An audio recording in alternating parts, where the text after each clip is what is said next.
Isn't limerence just heartbreak in the skies? It feels like it, right? The longing, the tears, the obsessive thinking and pining, you'd swear that someone broke your heart. But what if no one technically did? No relationship, no breakup, no ending, just this strange and confusing ache that refuses to go away now. That's what we're talking about today. Hi, I'm Madalena and this is You Reclaimed. Around here, we talk a lot about how childhood trauma and emotional dysregulation shape our lives now, how we love and connect and relate to other people. And we do this ongoing exercise so that we can finally take our lives back and live them on our own terms. And today we're talking about limerence and heartbreak, specifically why they look so much alike and might they just be the same thing? Why limerence hurts so much even though technically nothing has really ended while you're limerent.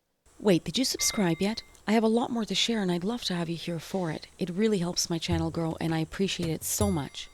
I've received this question a few times now, and I really like the question because I think it's a very, very relevant part of why we end up getting trapped in limerence. I think the best rendition of this question was in one comment that said something like this: back in my day, we just called this heartbreak.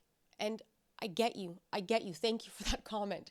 I see how you could see it in this light because from afar, limerence does look a lot like heartbreak. There's longing, there's pain, there's crying into a pillow and listening to sad love songs and wondering if you'll ever be okay again. But I promise we have not changed the definition of heartbreak behind your back, dear watcher. We are still calling heartbreak heartbreak. But there's a difference. Heartbreak usually comes after something has ended. A lot of what feels like heartbreak and limerence is what happens when nothing has even started. Many of us who have been limerent in one-sided, unrequited, or just really poor and sad mock-ups of relationships know this. And what do I mean by that? I mean situations where the other person is barely there, barely present, barely showing up for anything that could even resemble a relationship. This is why limerence, when it's not mutual, so often grows into toxic types of relationships. And I think that's part of why so many of us feel so deeply confused and ashamed and down on ourselves when we can't get ourselves stuck, because we know that we should do better, right? Logically, we know that we don't really have a good reason to be upset. I mean, not a socially acceptable reason to be so upset and hyper-focused and stuck on this one person. And if you've ever tried to explain to people who've never been limerent why you feel heartbroken in the middle of something that is not a relationship, you'll quickly find out that it feels like banging your head against a wall. Only this is a wall of your own shame. Because logically, your friends are right. Why do you feel so heartbroken? And a quick clarification here. Let's be clear, when we talk about heartbreak, we're not talking about rejection, which is different. Rejection refers more to being turned down or denied in the first place. Oh no, if someone rejects you, you can just move on and live better days ahead. We're talking about heartbreak after something substantial that looks like a relationship has been attempted. The kind that comes after love was won and lost, like in the bad love songs, right? The kind of love that was maybe mutual at one point, or at least shared in some form. Love that was squandered or blocked or burnt out by circumstances or timing or the fates. That kind of heartbreak. The kind that follows a real relationship. That kind of heartbreak is different than just rejection. So with that out of the way, that kind of one-sided or this is going nowhere kind of limerence that we've talked about so much on this channel, that kind of limerence is almost heartbreak. We're so close to heartbreak, we can taste the ice cream and tears, but not quite. Because if you're like most people who find these videos, you're probably in the middle of something that feels like heartbreak to you, but you're confused because it's likely that no one has really broken your heart just yet. Or maybe the person you're limerent over has tried, but their message didn't really get across to you clearly. So it's likely that no one ever said the words that would lead you to heartbreak, not in the real sense that we think of relationships. So there was no beginning. And now, to confuse you even more, there's no ending either. And if a friend were to very reasonably ask you why you can't move past this, well, you wouldn't really know how to explain it. If they were to ask you, well, Are you in a relationship with this person you're into, or are you not? Maybe you'd have to stop and think, well, I don't really know because I don't really get it myself. And instead of being heartbroken and eating copious amounts of ice cream to get over it, you're just in this sad and weird desert of tumbleweeds with nowhere to go. And that right there is one of the main highlights of limerence, if you could call it that. So the problem with limerence is that it's technically not heartbreak, it just feels a lot like it.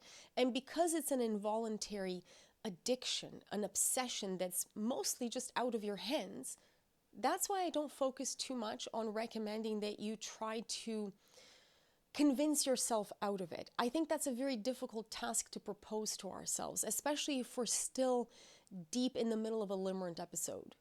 This is the reason I personally think that the best path forward is to focus on bringing into your life the kind of experiences and feelings that you get from limerence. So if limerence brings you excitement, if it brings you recognition, if it brings you the sensation of really being seen, maybe for the first time for a lot of us, if it brings interest and vitality and energy into your life, then your next move is to start building some of those things into your life consciously.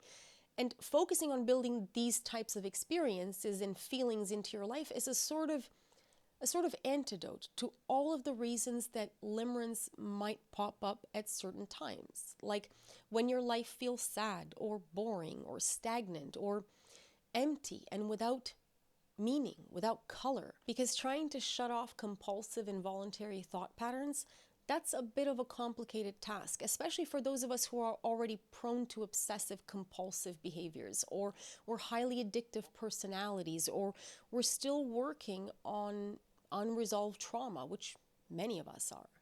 And for us to fully resolve all of that, that takes time. It takes thought. It takes a lot of honest self-reflection, and it's definitely not an overnight experience.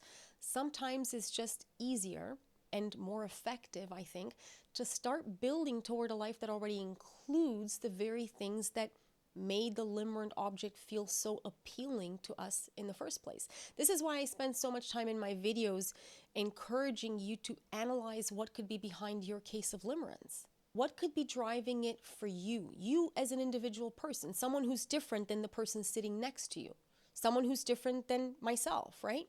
So that you can become the kind of person who doesn't fall hook, line, and sinker for the high of limerence. So why are we being so specific? Why not just call it heartbreak and be done with it? Because I don't want you to get trapped in waiting for some sort of big finale. If you think it's heartbreak, you'll wait for closure that never comes. You'll keep waiting for some sort of grand goodbye or some big emotional ending, or a dramatic turning point that signals this thing is over. And that might never come. But if you name it for what it is, limerence, you can just stop waiting. You can start looking at what's really happening. You're stuck in place because you're limerent. That's it. That's the reason. You're stuck in the fear of letting go of this fantasy. And you think that if you let this person go, you'll never feel this intensity of feeling again. But that's only your obsessive, addicted brain talking. And the moment that you can look objectively at that situation, you can start to get your life back. You know what limerence often does is it traps you in this weird emotional limbo. Like you miss your stop and now you're stuck somewhere between the train station of infatuation or love and the heartbreak train station. But if you're the only one limerent, then you never even got on the relationship train in the first place. So maybe this thing was some sort of situationship. Maybe it was a little spark that never fully caught fire.